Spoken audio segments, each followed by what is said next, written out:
오늘은 성령 강림 주일입니다. 저희가 성령 강림 주일에 대부분 사도행전 2장에 나와 있는 초대 성령 강림 사건을 복음으로 하여 말씀을 전하는데요.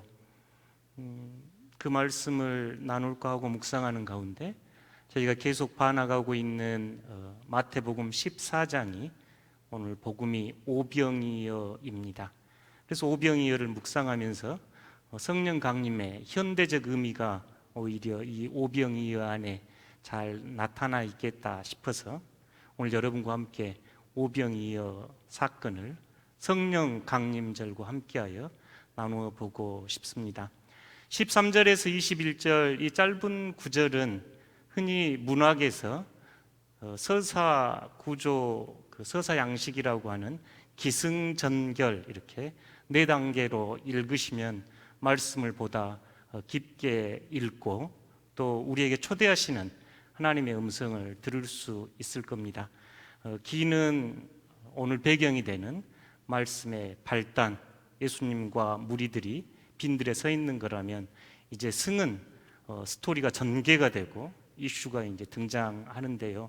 그 많은 무리들이 예수님과 함께 있을 때 배고픔을 느끼기 시작합니다. 저녁이 됐습니다. 그래서 제자 중에 이제 한 사람이 이들을 보내야 합니까? 하고 물을 때 주님께서는 너희가 먹을 것을 주라 하면서 이제 문제가 커집니다. 저는 이제 어떤 문제 절정에 이르지요. 주님, 저희에게는 보리떡 5개, 물고기 2마리밖에 없는데 어떻게 이 많은 사람들을 먹입니까? 할 때 주님께서 그 떡과 물고기를 나에게 가져오라 하시고 하늘을 우러러 축사하시고 떼어서 나누어 줄 때 그곳에 모였던 이제 결론에 해당합니다. 5,000명, 남자만 5,000명, 여자와 아이를 세지 않고 그들이 모두 배불리 먹고 12바구니가 남았다는 이야기입니다. 이 기승전결에 따라서 오늘 복음을 여러분과 나누어 보고 싶습니다. 먼저 기에 해당하는 문제 배경에 해당하는 13절과 14절 함께 읽어보겠습니다. 예수께서 들으시고 배를 타고 떠나사 따로 빈들에 가시니 무리가 듣고 여러 고을로부터 걸어서 간지라. 예수께서 나오사 큰 무리를 보시고 불쌍히 여기사 그 중에 있는 병자를 고쳐 주시니라. 아멘. 오늘 성경 말씀은 예수께서 들으시고 이렇게 시작합니다. 저희가 14장 지금 앞에 나와 있는 이야기는 헤롯이 세례 요한의 목을 참수하는 사건, 그리고 그 후에 예수님 이야기를 듣고 예수님이 부활한 세례 요한이구나 하는 이야기가 기록이 되어 있는데 그 이야기를 예수님이 전에 듣고 지금 홀로 배를 타고 외딴 곳, 빈들, 광야로 옮겨 가시면서 이야기가 시작이 됩니다. 예수님께서 외딴 곳으로 가셨습니다 할 때 쓰였던 이 물러나서 가셨다 하고 번역된 이 단어는 그 예수님이 어렸을 때 헤롯이 그 동방박사들의 문안을 받고 메시아가 탄생한다는 이야기를 듣고 아이들을 다 죽이려 할 때 애굽으로 도망쳤습니다 할 때 그 단어입니다. 예수님과 헤롯은 매우 각별한 사이였지요. 혈육으로는 친척간이었습니다. 예수님의 어머니 마리아와 세례 요한의 어머니 엘리사벳은 친척이었지요. 뿐만 아니라 성령의 감동으로 두 분 다 잉태되셨고 세례 요한은 특별히 예수님에게 세례를 베푼 사람이었습니다. 뿐만 아니라 예수님의 제자 중 일부는 세례 요한의 제자였지요. 인간적으로도 굉장히 가까웠던 사람들입니다. 그런 예수님께서 세례 요한이 헤롯에게 죽임을 당했다는 이야기를 듣고 굉장히 마음이 아팠을 겁니다. 더 중요했던 문제는 이 세례 요한은 이 땅에 오시기로 예언된 메시아, 그리스도, 하나님의 아들이 이 땅에 오실 것을 예언하며 선포하였던 예언자였습니다. 그런 세례 요한을 보고 그 당시 예루살렘에서 내려왔던 서기관들과 레위인들은 당신이 그리스도입니까? 라고 물을 정도로 지금 세례 요한은 엄청났던 사람이지요. 이 세례 요한의 임무가 앞으로 걸어가게 될 예수님의 전주곡 같은 삶이었지요. 세례 요한은 이사야 선지서를 인용해서 나는 광야에서 외치는 자의 소리입니다 하면서 자신은 신들매도 감당하지 못한다고 자신의 위치를 말씀합니다. 이 이야기는 이제 세례 요한이 참수가 되면 이사야 52장 이하에 나오는 고난의 종 메시아가 이 땅에서 고난을 받고 죽음에 이르러야 하는 예수님이 가셔야 할 고난과 십자가의 서곡, 전주곡이 세례 요한의 죽음입니다. 그러니 세례 요한이 참수됐다는 이야기를 듣고 예수님은 이제 빈들로 가셨습니다. 예수님은 사역 시시때때로 빈들 광야에 가서 홀로 시간을 보내셨습니다. 하나님을 대면하셨죠. 하나님 앞에 절대 고독자로 예수님은 서 계셨습니다. 예수님은 다시 한번 하나님 앞에 서 있기 원하셨습니다. 그리고 배를 타고 한적한 곳으로 가자 그 이야기를 듣고 빈들로 따라 나온 사람들이 있습니다. 이 사람들 어떤 사람들일까요? 세례 요한에게 새로운 희망을 걸었던 사람들, 헤롯의 시대가 끝나고 이 죽음의 시대가 끝나고 새로운 시대가 세례 요한과 함께 도래할 것이라고 소망을 품었던 이들이 세례 요한이 참수가 당하자 이제 그 새로운 소망을 예수님께 두기 시작하면서 새로운 길을 묻고 새로운 희망을 찾는 사람들입니다. 그들은 빈들로 걸어 나왔습니다. 마가복음에는 목자 잃은 양 같은 모습이라고 했고 오늘 성경에는 그냥 무리들이라고 표현을 했습니다. 새로운 길을 찾고 새로운 인생의 의미와 새로운 가치를 찾는 이들이 지금 빈들에 서 있습니다. 그 모습을 보고 예수님은 그들을 긍휼히 여기시고 불쌍히 여기셔서 치유하셨습니다. 이제 두 번째는 승에 해당하는 스토리가 전개가 되는 이야기입니다. 15절과 16절입니다. 함께 읽어보겠습니다. 저녁이 되매 제자들이 나와 이르되 이곳은 빈들이요 때도 이미 저물었으니 무리를 보내어 마을에 들어가서 먹을 것을 사 먹게 하소서. 예수께서 이르시되 갈 것 없다. 너희가 먹을 것을 주라. 아멘. 빈들에서 신앙은 시작됩니다. 빈들에 서 있을 때 우리는 하나님을 바라보게 됩니다. 예수님께서 치유사역을 계속 하시자 날이 점점 저물어서 이제 저녁 때가 됐습니다. 참 훌륭한 제자들입니다. 그들의 배고픔을 예수님께 이야기합니다. 주님, 때가 저물어서 이 사람들 배고픈데 마을로 보내셔서 먹을 것을 구하여 먹게 하십시오. 예수님도 제자들도 아마 배고픔을 느낄 시간이었겠지요. 그들의 배고픔을 볼 수 있는 제자들의 눈이 복됩니다. 근데 이제 이야기의 전개는 막다른 곳으로 갑니다. 예수님께서 하신 대답이 너희가 먹을 것을 주라. 예수님도 제자들도 가난한 작은 무리들이었습니다. 심지어 여우도 굴이 있고 새도 네트가 있는데 나는 머리 둘 곳조차 없다 하시면서 가난하게 사셨던 예수님. 그래서 똑똑한 제자는 200데나리온이나 필요합니다. 200사람의 월급, 일용직 월급 요새 돈으로 치면 2천만 원 정도면 이 사람들을 먹이겠네요. 이렇게 제안도 합니다. 너희가 먹을 것을 주라. 그들의 배고픔을 봤던 제자들 앞에 예수님은 너희가 먹을 것을 주라 합니다. 빈들에서 지금 배고픈 무리들, 여러분의 배고픔은 오늘 어떤 배고픔이 있는가요? 신앙은 이 빈들의 배고픔에서 시작이 됩니다. 여러분은 어떤 갈망, 어떤 하나님께 대한 바램으로 이 자리에 오셨는가요?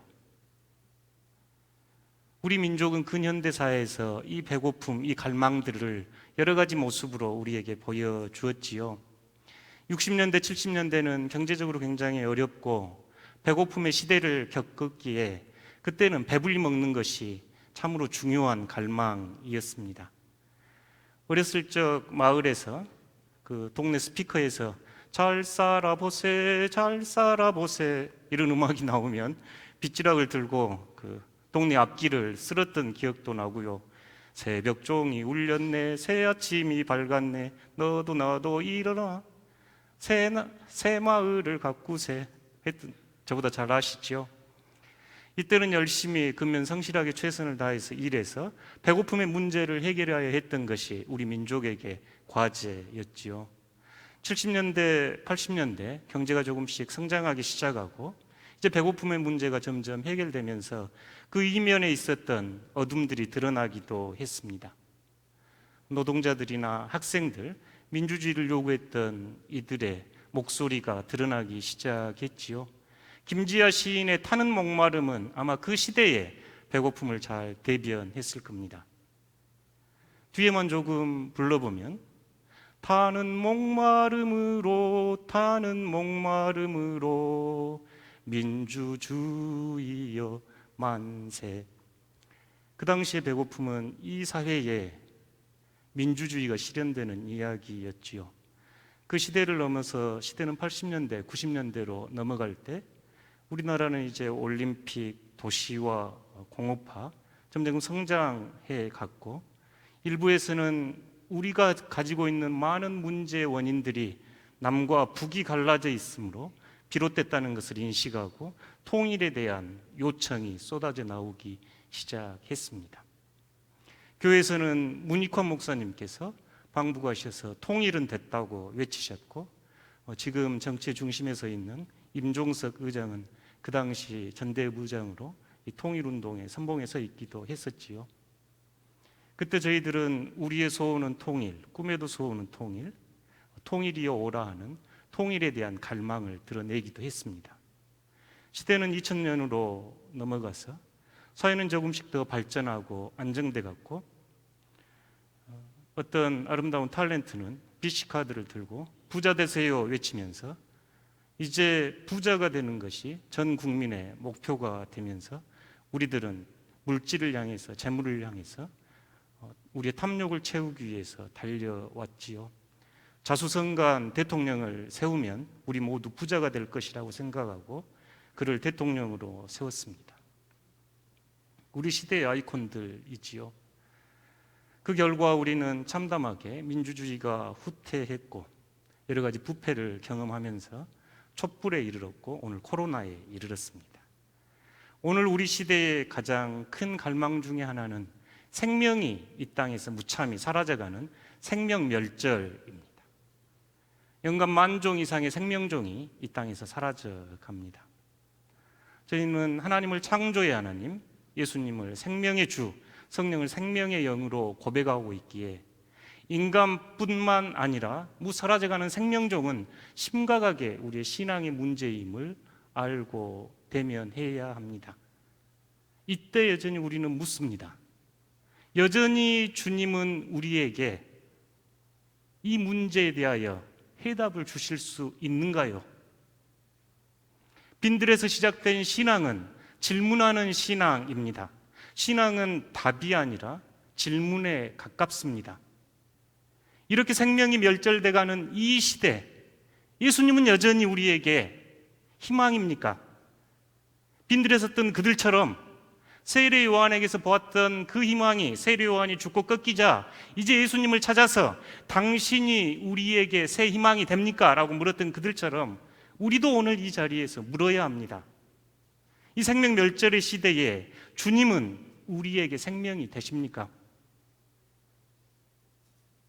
이제 이야기는 절정으로 향해 치솟습니다. 전에 해당하는 17절에서 19절입니다. 함께 읽겠습니다. 제자들이 이르되 여기 우리에게 있는 것은 이르시되 그것을 내게 가져오라 하시고 무리를 명하여 잔디 위에 앉히시고 떡 5개와 물고기 2마리를 가지사 하늘을 우러러 축사하시고 떡을 떼어 제자들에게 주시매 제자들이 무리에게 주니. 아멘. 시대의 목마름, 시대의 문제 앞에 너희가 먹을 것을 주라. 너희가 먹을 것을 주라. 교회가 응답이 되어야 합니다. 예수 그리스도를 구주로 고백하는 여러분이 우리가 직면한 문제에 해답이 되셔야 합니다. 이 이야기는 우리에게 꽤나 무겁게 다가옵니다. 이때 제자들의 응답은 매우 정직합니다. 주님, 우리에게는 이 떡 5개와 이 물고기 2마리밖에 없습니다. 아주 적은 양입니다. 지금 여기 제단에 올라와 있는 떡은 크고 이 생선은 통통해 보입니다만 요한복음에 따르면 지금 이 올라온 보리떡 5개와 물고기 2마리는 어떤 한 소년이 내놓는 도시락이지요. 주님, 우리가 가지고 있는 것은 겨우 해야 2-3사람 나눠 먹기도 힘든 보리떡 5개, 물고기 2마리밖에 없습니다. 정직한 기도입니다.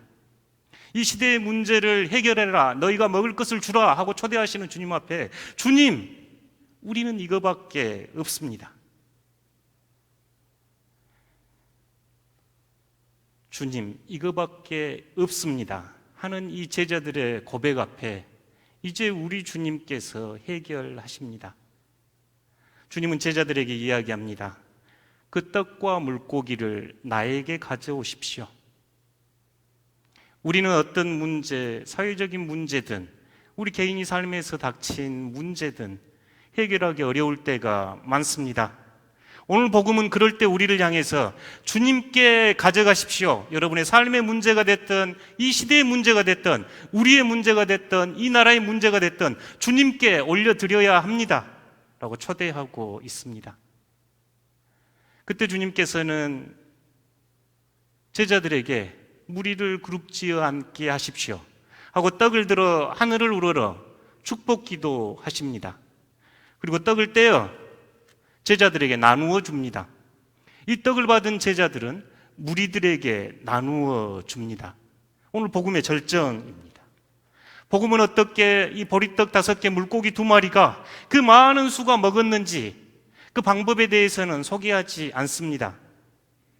그렇지만 주님께 들려 올려졌던 이 보리떡 5개와 물고기는 그 자리에서 오병이어의 신비와 기적을 낳았습니다. 이 복음은 오늘 우리에게 우리가 문제 해결의 주인이 아닙니다. 우리가 문제 해결의 주인이 아니고 우리의 것을 주님께 올려드렸을 때 주님께서 우리 삶의 문제, 우리 사회의 문제, 우리 역사의 문제를 해결할 것입니다 하고 우리에게 가르치고 있습니다. 이제 결말입니다. 20절, 21절입니다. 함께 읽어보겠습니다.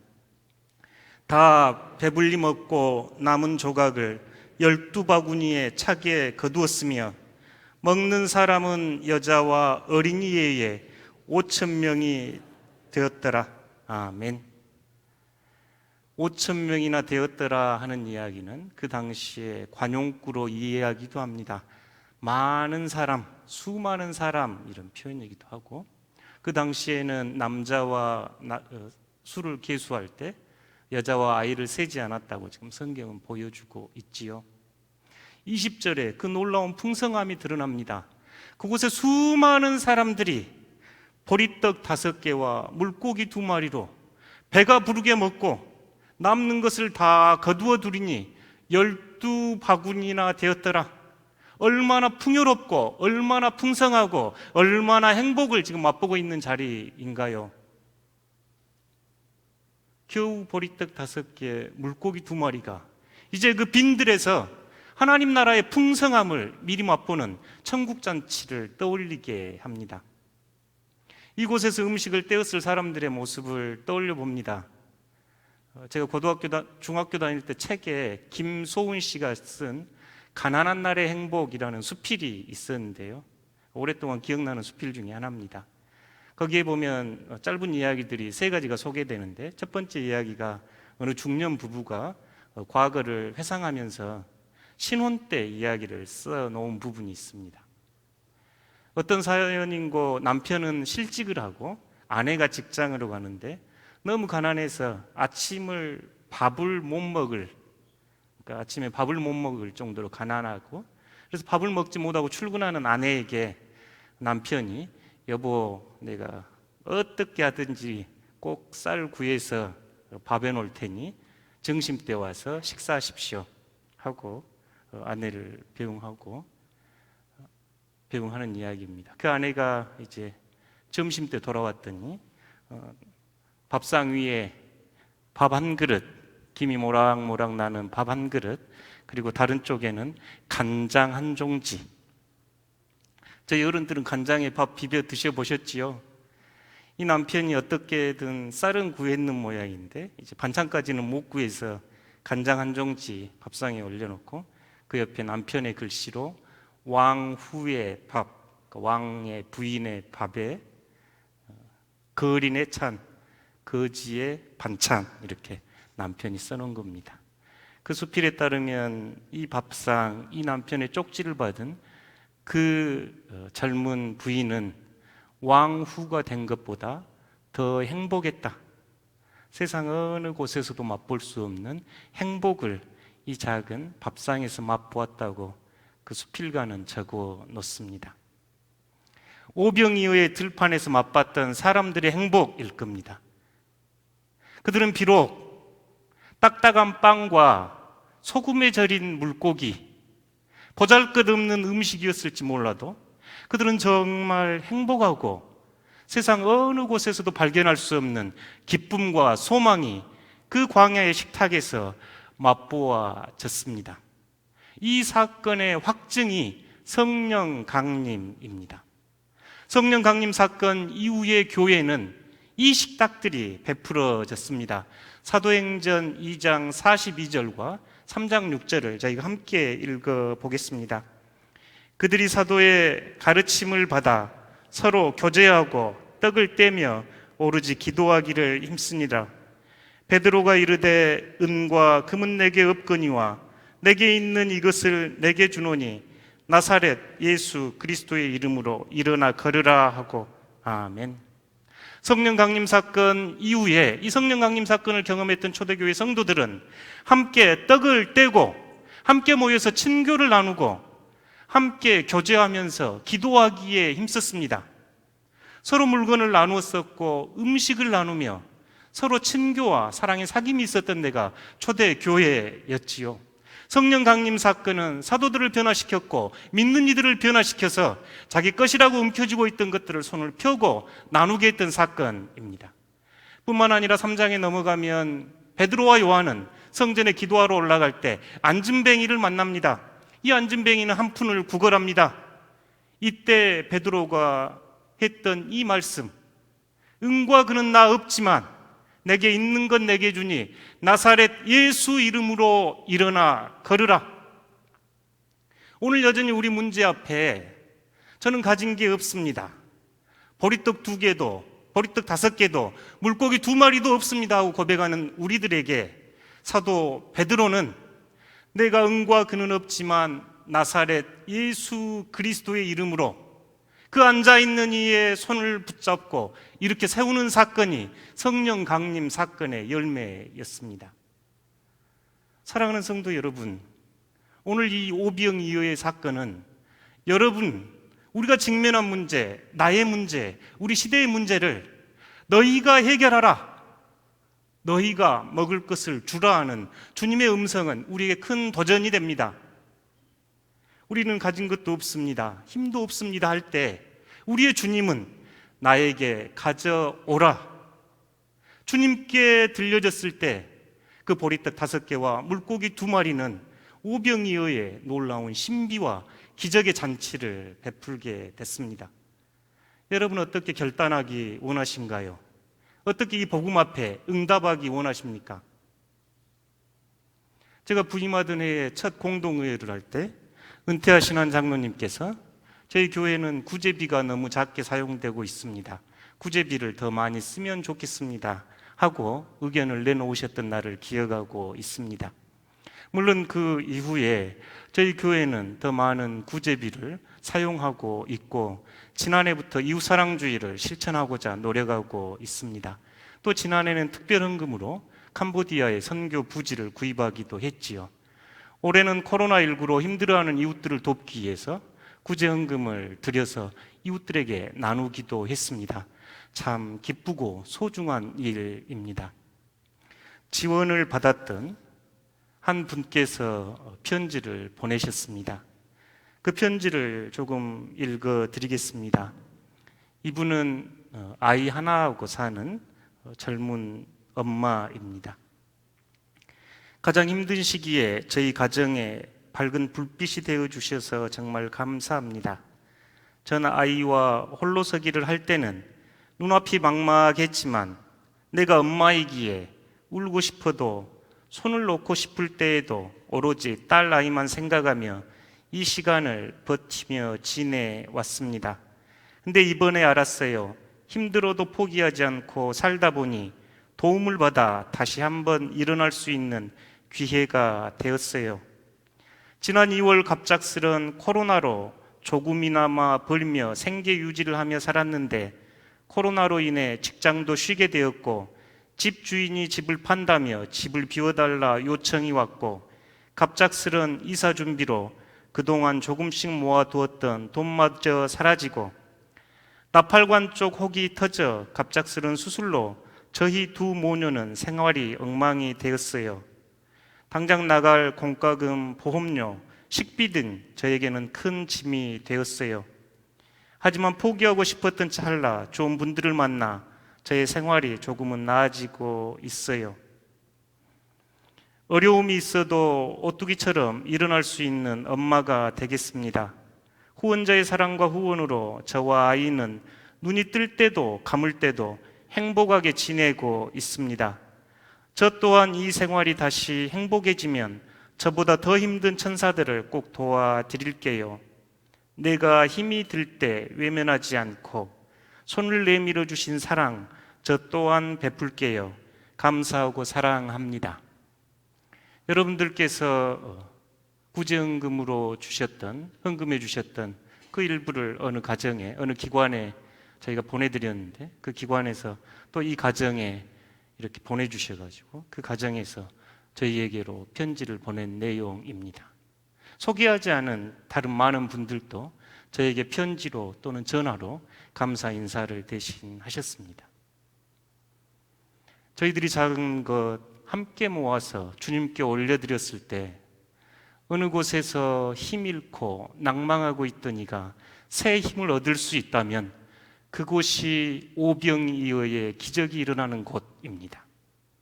희망을 잃고 절망하던 이들이 새로운 희망을 찾고 소망을 갖게 되는 그 빈들, 그곳이 오늘 오병이어의 신비며 기적이 펼쳐지는 하나님 나라를 미리 맛볼 수 있는 복된 축복의 장소입니다. 사랑하는 성도 여러분, 어떻게 응답하시겠는가요? 성령께서 우리에게 오셨습니다. 성령께서 오셔서 교회를 형성하셨고 서로 나누며 섬기며 살아라는 초대로 교회 공동체가 시작되었습니다. 사랑하는 성도 여러분, 제자들처럼 배고픈 이들을 바라볼 수 있는 눈을 갖기를 소망합니다. 제자들처럼 빈들에서 주님께 이 문제를 올려드리는 여러분들이 되시기를 바랍니다.